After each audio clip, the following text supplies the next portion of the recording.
My name is Kim Samsun. Bukas na po yan mga kapuso bago mag-Prime Minister and I. At kasama na rin natin ang cast ng bagong magpapakilig sa gabi ninyo. Ang Once Upon a Kiss!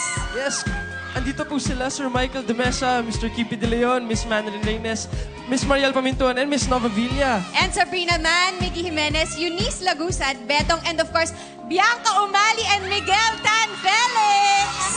Ayan, ako, gusto ho namin ang day ninyo, lagi pong may happy ending. At ganun din, gusto namin na ma-inspire ang ating mga viewers na ang buhay ay pwede rin maging fairy tale.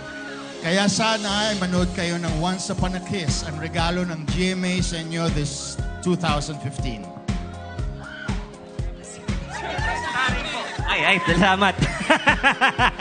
Thank you. Siyempre pa, starring the youngest Kapuso Love team of today, Miguel Tan Felix and Bianca Umali. Nako, abangan na itong dalawang. Kasama rin po sina Kai Cortez, Sir Frank Magalona, Maricar de Mesa, Chris Villanueva, Miss Mylene Dizon, and of course, Miss Tessie Tomas.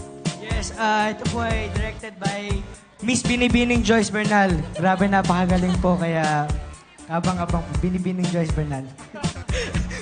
Bukas na po yan, pagkatapos ng More Than Words sila Janine at Elmo. Kaya abangan nyo po yan sana.